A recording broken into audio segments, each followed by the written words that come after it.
Et ce soir, nous sommes là encore pour recevoir un peu. Parce que depuis un bon moment, vous êtes en train de faire des vidéos afin d'exhorter l'église, les enfants de Dieu. Et suite à ces vidéos, des questions nous viennent en inbox et des gens, même dans les commentaires, posent certaines questions. Et ce soir, je vais rapidement aller sur la question concernant le concubinage. Une dame s'était approchée de nous et voudrait savoir qu'elle vit sous le toit d'un homme. Cet homme ne l'a pas doté ni marié, mais pourtant ils sont ensemble. Est-ce que cela est un péché?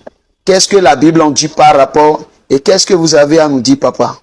Si nous lisons la Bible, celui qui regarde seulement le visage d'une femme et la désire dans son cœur a déjà commis adultère avec elle.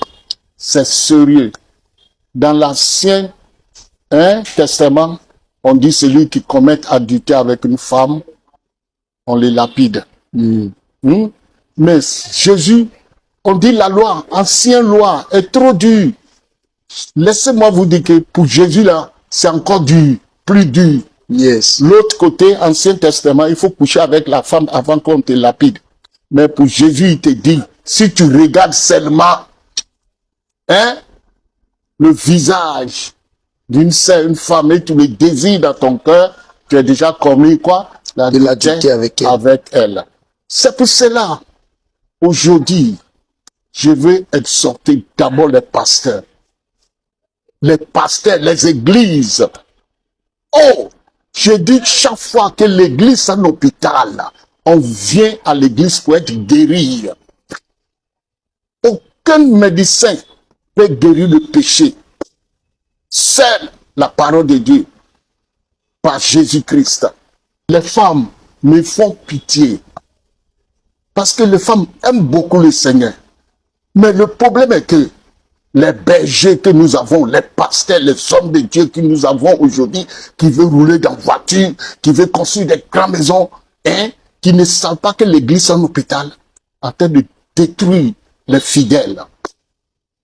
Les femmes sont dans le concubinage, sans marier, ils sont prêts dans le choral, dans toutes les églises, dans le groupe musical, dans l'église. Tout ce que les hommes de Dieu veulent seulement, qu'ils soient là, pour qu'ils donnent les dîmes, les offrandes. On ne leur parle même pas de concubinage. On ne leur dit pas qu'ils sont en danger.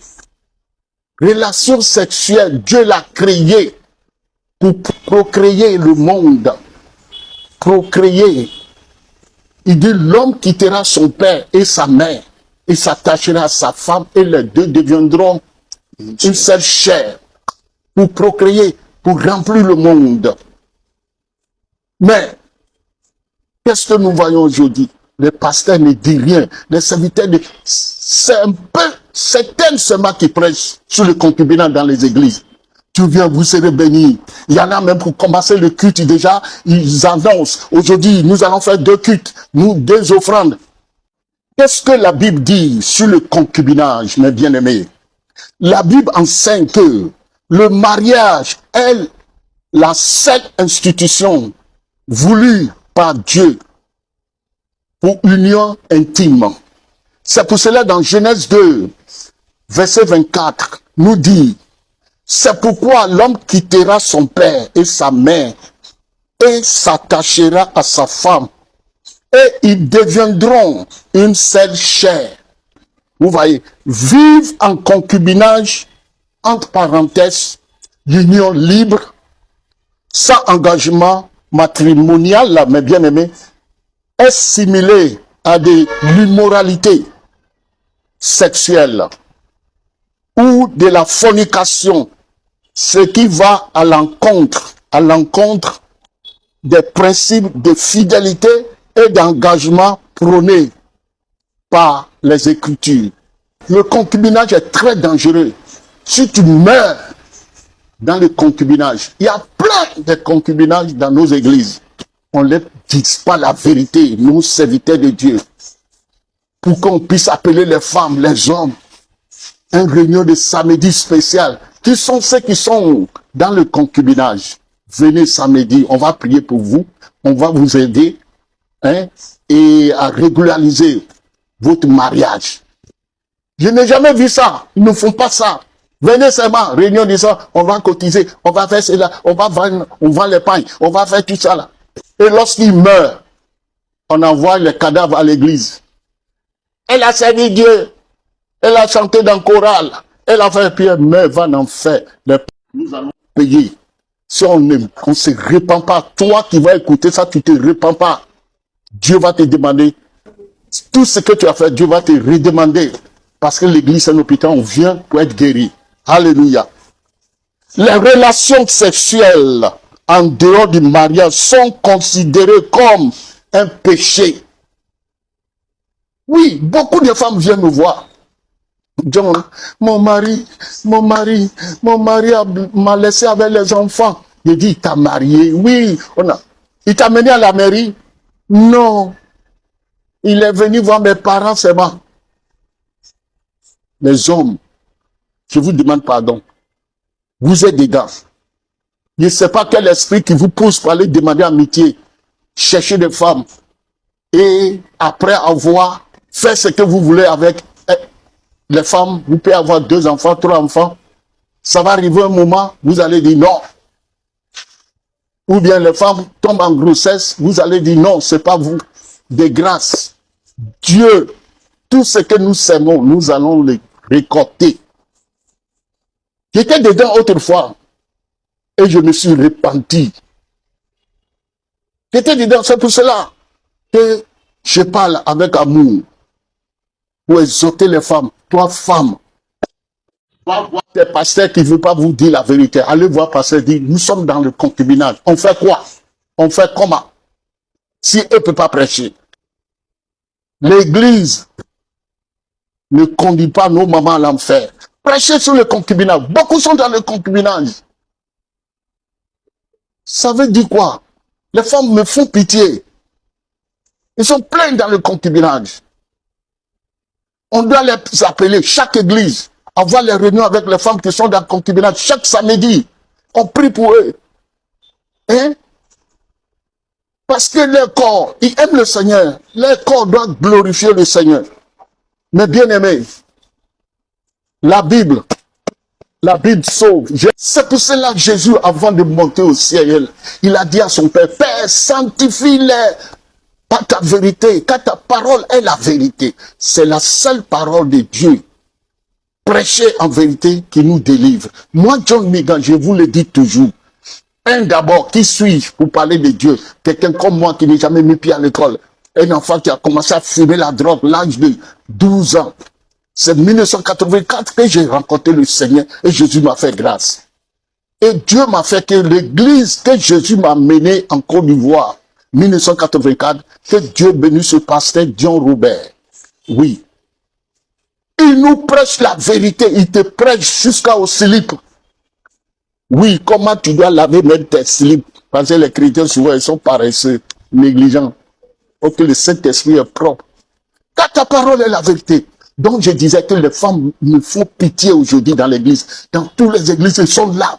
Les femmes aiment le Seigneur. Les femmes, je vous aime, Jésus vous aime. Mais les pasteurs qui veulent conduire les grosses véhicules, qui veulent bâtir la maison, les fidèles viennent à l'église. Jésus n'est pas mort pour nous, pour que nous, les serviteurs de Dieu, on puisse gagner des dollars, les CFA, l'argent. Non! L'église, c'est un hôpital. On vient pour être guéri. John Migan était autrefois malade, champion dans l'adultère, impudicité, la drogue, l'alcool, toutes sortes de mauvaises choses, masturbation, toutes ces choses. Et je suis allé à l'église, je suis assis. L'église qui est à l'hôpital. Et le pasteur qui est là-bas. Dieu merci. Il ne me prêche pas les messages qui peuvent donner la joie. Il dit, toi, adultère. Et la parole me touche. Toi, impudique. Si tu ne changes pas, tu ne verras pas le Seigneur demain. Il prend un mois pour l'exhortation sur l'adultère. Un mois. Hein, sur l'impudicité. Un mois. Ça allait. En même temps, tu vas voir que les péchés ont commencé à tomber. Un à un. C'est ça, l'église. La vérité qui prêche, qui est la parole de Dieu en train de me soigner. Et lorsqu'il prêche, je m'assois derrière et il dit, Seigneur, délivre-moi, délivre-moi. Et souvent même aussi, je me fâche contre lui et dis, mais lui, dans sa Bible, c'est l'adultère seulement qui est dans sa Bible. Non. Moi, il ne savait pas que Dieu est en train de me guérir. Et Dieu m'a sauvé de tout ça là. Donc, je dis que les femmes me font pitié. C'est un peu de pasteurs aujourd'hui qui prêchent la vérité dans nos églises, dans le monde entier. On peut commencer le culte au lieu de prêcher la vérité. Première chose que tu vas attendre dans leur bouche. Aujourd'hui, on va donner 3 offrandes, 4 offrandes. C'est ça. C'est pas normal. Les femmes sont dans l'adultère, dans l'impudicité. Hein? Dans toutes sortes. Regardez un peu le Facebook. Et regardez le YouTube, ce que les femmes font aujourd'hui. C'est grave. La séduction de Satan est encore plus grave aujourd'hui. Donc, si nos églises, l'église qui est à l'hôpital, nous les hommes de Dieu, ne prêchent pas la vérité à nos mamans, à les femmes, ici 2 ans, 3 ans, 5 ans, on est mort. Pas les femmes. Ils ont un pouvoir. On doit les prêcher la vérité. Lorsque la prostituée, qui est dans la Bible, Marie, qui est venue nettoyer le pied de Jésus avec ses larmes, elle a compris qu'elle est impure. Mais Jésus l'a acceptée avec l'amour. Et cette femme-là, dans la Bible, on ne peut plus parler du mal à cette femme. La femme samaritaine qui est venue discuter avec Jésus, qui est venue chercher la fille de commun adultère, elle est venue puiser de l'eau pure. Et Jésus l'a exhorté. C'est elle qui allait évangéliser pour amener une multitude de femmes. C'est pour cela, si nous regardons dans les églises aujourd'hui, les femmes sont nombreuses. Les femmes aiment le Seigneur. Mais nous, les pasteurs, les serviteurs de Dieu, les prophètes, qui veulent acheter les voitures, qui veulent construire leur maison, envoyer les enfants en Europe, tout ça là. On t'a dit que l'église là, c'est là-bas que tu es venu chercher l'argent. Non! Jésus a dit dans Luc 19, verset 10, le Fils de l'homme est venu chercher, sauver ceux qui étaient perdus. Voilà, un point trait. Nous, on est venu chercher $, CFA. Donc, concubinage, c'est un péché qui mène à la mort. Tous les chrétiens, la Bible nous dit dans 1 Corinthiens 10, 31, que tout ce que nous devons faire, on doit le faire pour la gloire de Dieu. On se marie pour la gloire de Dieu. Parce que relation sexuelle, Dieu l'a créé pour procréer le monde. C'est ça. Il n'est pas créé ça seulement pour qu'on puisse l'utiliser, faire comme bon nous semble. Écoutez ce que la parole de Dieu nous dit dans 1 Corinthiens, chapitre 6, à partir du verset 15. Il nous dit quelque chose qui est très important. Il dit à une jeune fille, grande dame, une femme, tout le monde, jeune homme, tout le monde. Voici ce qu'il nous dit dans 1 Corinthiens chapitre 6, verset 15. Ne savez-vous pas que vos corps sont des membres de Christ? Oh! Les pasteurs n'ont jamais lu ça. C'est pour cela qu'ils ne prêchent pas sur les concubinages. Il dit, ne savez-vous pas que votre corps sont des membres de Christ? Prendrais-je donc les membres de Christ pour en faire les membres d'une prostituée? Alléluia. Souvent, les gens croient que les prostituées sont déjà, c'est ceux qui sont à Jonqueux, au bord des trottoirs, tout ça. Non! Tu peux avoir 15 ans, 10 ans, 18 ans, 50 ans. Si un homme t'es pas marié, et puis ce monsieur vient te dire bébé, toi aussi tu dis bébé, et vous allez faire la chose, unis ensemble, Dieu vous traite à partir de ce jour-là comme des prostituées, parce que il n'était pas doté, il n'était pas marié à la mairie, vous n'êtes même pas allé devant le Seigneur pour que Dieu bénisse, vous commencez déjà à faire la chose. Dieu vous traite comme des prostituées. Mais par l'amour de Dieu, nous qui sommes dedans, ceux qui sont dedans jusqu'à aujourd'hui, alléluia, s'ils se réveillent, si ils écoutent la parole de Dieu, ils lisent ce chapitre que j'ai en train de donner, ils vont se repentir et aller régulariser leur mariage. Il y a plein dans toutes les églises. J'ai vu les femmes, les hommes en train de régulariser. Toi qui m'écoutes, dès maintenant, tu es un homme, laisse la femme. Séparez-vous de corps. Pour quelque temps, le mariage maintenant même, ça ne coûte rien. Avec 100 000, tu as déjà fait tous les papiers.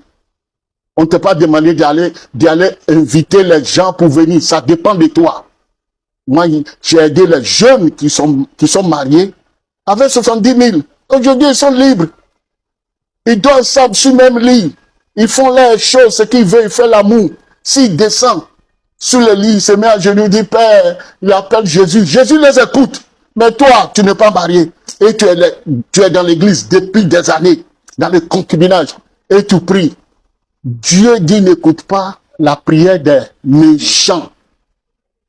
Hein? Il nous dit, dans 1 Corinthiens chapitre 6, à partir du verset 15, ne savez-vous pas que votre corps sont membres de Christ? Prendrais-je donc les membres de Christ pour en faire le membre d'une prostituée? Verset 16, loin de là, ne savez-vous pas que celui qui s'attache à la prostituée est un seul corps avec elle? Alléluia. Car elle t'y dit, les deux deviendront une seule chair. Lorsque tu vas avec une femme, c'est l'alliance, vous changez le sang. Et lorsque tu ne l'as pas mariée, et vous changez le sang, vous êtes allés ensemble. Il y a une grande malédiction dans ça là. Toutes les malédictions qui sont dans la vie de cet homme, ses aïeux, ses grands-grands-parents, les péchés qui sont dans sa vie là, parce qu'il n'est pas encore convaincu, il te les transmet. Et toi aussi, tu les transmets, toutes tes malédictions de tes parents. C'est comme si le monsieur a sida, si vous allez ensemble, il te transmet, il te contamine de sida. Et c'est fini. Verset 17, ce que Dieu veut. Dieu nous dit, mais celui qui s'attache au Seigneur est avec lui un seul esprit. De la même manière que tu t'attaches à un homme pour aller coucher avec un homme et puis te contamines avec les malédictions, tout ça là, avec des maladies, c'est comme ça, si tu t'attaches aussi au Seigneur, tu seras avec le Seigneur, avec un seul esprit. Alléluia. Et écoutez ce que la Bible dit maintenant dans verset 18. Les femmes, les pasteurs, prêchez sous le concubinage dans nos églises. On vient seulement, on veut avoir une grande église, la salle d'attente pour aller en enfer. Beaucoup de femmes dans la chorale, cheveux rouges, lèvres rouges, les habits décotés, l'apostasie. Il y a une chanson qui va sortir.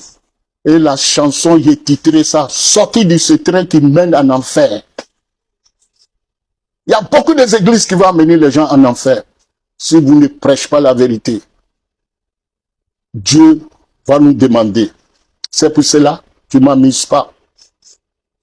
David, dans Psaume 119, verset 63, il dit, mes amis sont ceux qui craignent Dieu. C'est mon caractère. Ceux qui gardent la loi de Dieu sont mes amis. C'est pour cela que beaucoup ne veulent pas me voir. Mais je suis là tant que je suis encore dans ce monde, mes deux pieds sur la terre. Je vous dis, parce que l'amour, ça la vérité, c'est la séduction. Alléluia. Verset 18. Fuyez l'impudicité.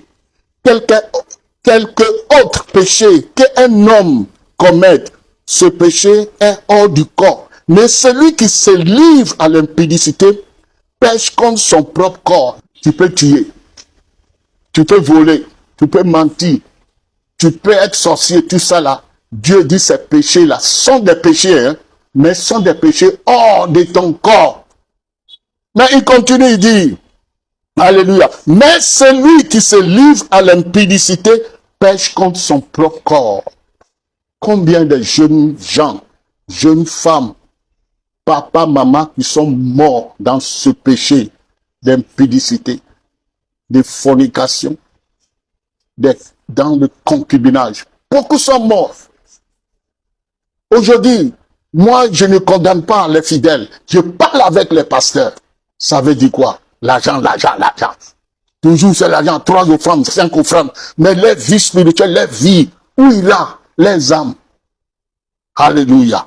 Écoutez verset 19, il nous dit, Ne savez-vous pas que votre corps est le temple du Saint-Esprit qui est en vous? Pasteur, prêchez la vérité à nos mamans, nos sœurs, nos frères, que vous avez reçu de Dieu et que vous ne vous appartenez point à vous-même. Verset 20.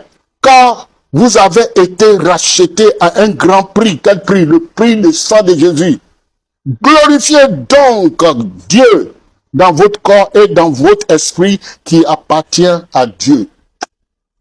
Concubinage amène à la mort. Les fornications. Toi qui dis, je suis avec un homme.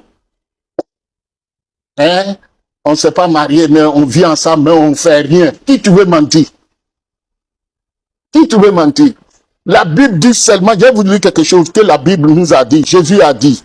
Et c'est Matthieu 5, à partir du verset 27. Écoutez ce que la Bible nous dit. Vous avez appris qu'il a été dit, tu ne commettras point d'adultère.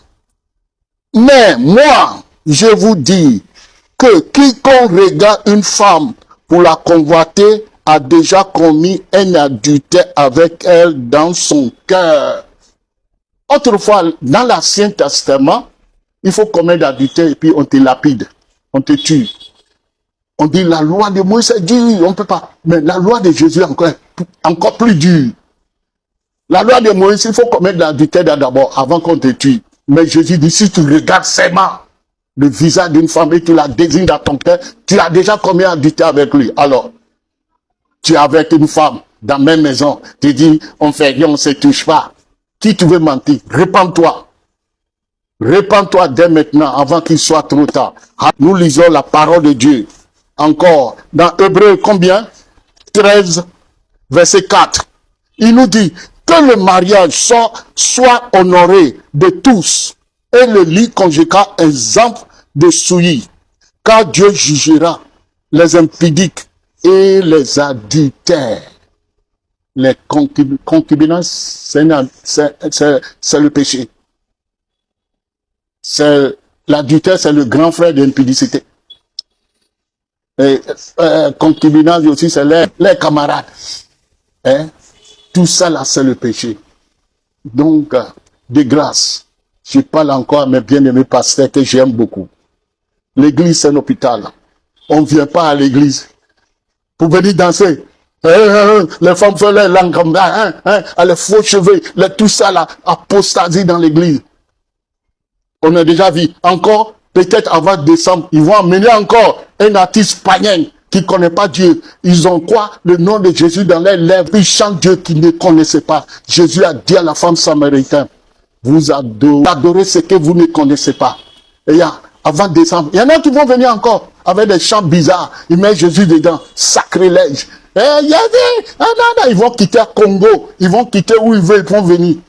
Écoutez, il y a trop promené. J'ai beaucoup d'amis congolais. Musique Satan a utilisé Congo. Dans la musique païenne. Depuis tant de Rochereau, Nico. Moi, j'ai joué, j'étais dans ça, j'ai joué, je sais ce que j'ai dit. Laissez-moi vous dire, je suis un musicien où Jésus allait me ramasser dans la poubelle. Je jouais déjà 1968 la musique. Et Satan s'est déversé beaucoup au Congo, RDC.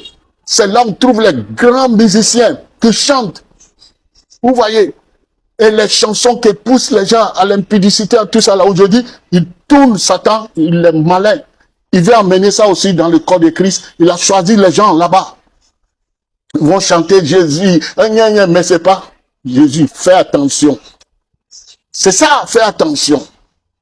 Il y en a qui chantent vrai, que je connais. Mais il y en a qui vont danser comme les autres artistes congolais qu'on voit. C'est ça, on voit aujourd'hui les filles dans le pantalon, les faux cheveux, ils font les lags, on dirait des serpents, ils dansent, ils font comme ça, sur le podium, avec des pantalons, les mamans prophétesses, mais on les voit sur le pupitre, sur le hôtel, avec des pantalons, le rouge enlève les pantalons, qui dit, il prêche. Il aura un grand théâtre au ciel. Tu vas voir celle-là qui dit elle est prophétesse. Si tu ne te réponds pas, il est pasteur. Tu es allé voir Jésus, a dit non, il ne te connaît pas. Tu as dit Jésus. Mais c'est un grand pasteur, il a dit, moi je ne l'ai jamais vu. C'est pour cela, on s'exhorte, comme la Bible dit dans Hébreux 3:13. Je vais le lire encore. Il dit, mais exhortez-vous les uns les autres, chaque jour, aussi longtemps qu'on peut dire aujourd'hui, afin qu'aucun de vous ne s'endoucisse par la séduction. On est là. Moi, ici, on chante, hein, l'Esprit de Dieu rend témoignage à mon esprit que je suis son enfant. Lorsque Satan va envoyer ses enfants, vous pouvez mélanger le corps de Christ avec les fausses adorations de louanges. Je vais dénoncer ça. Vous voyez, le rasta là, aujourd'hui, les cheveux que les gens, vous voyez, nos garçons là aujourd'hui, sortez partout, allez-vous les hommes, les jeunes garçons maintenant percent les oreilles, ils tressent les cheveux. On disait des femmes, où irons-nous? Abomination, quelle abomination? On ne sait plus qui est femme, qui est l'homme. Vous voyez? Et c'est Satan qui a fait ça. Autrefois, on voit les gens avec rasta, les cheveux comme ça, on les traite comme les fous, ou bien les esprits. C'est ça. Hein?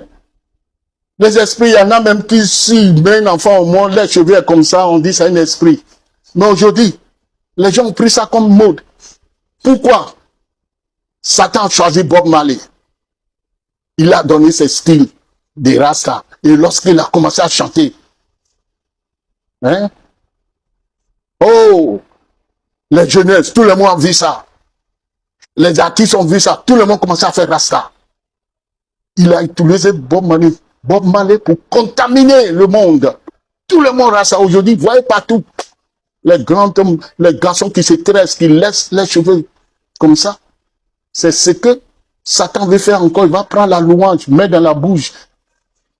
Dans la vie des filles de Jézabel, hein, les fils de Jézabel, pour venir mélanger le culte des vrais adorateurs. Et les pasteurs ne savent pas comment vous prier, pour ne pas dessiner, avoir le discernement. La Bible dit, ne vous conformez pas à ce siècle présent, mais soyez transformés par le renouvellement de l'intelligence, afin que vous discerniez ce qui est bon, agréable et parfait à Dieu. Que Dieu nous garde. Faut pas que ce que Bob Marley a fait, Satan l'a utilisé pour envoyer Rasta dans ce monde. On doit veiller. Et les filles qui viennent chanter avec le pantalon rouge en lèvres, faux cheveux. Et aujourd'hui, on voit, après ce concert qui est passé, on voit les filles, les actions sur le TikTok. Chanter que Dieu est saint, saint, saint, saint, saint, Jésus sauve. C'est John Milan, votre frère, je vous aime, toujours content, joyeux. À la prochaine, que Dieu vous bénisse.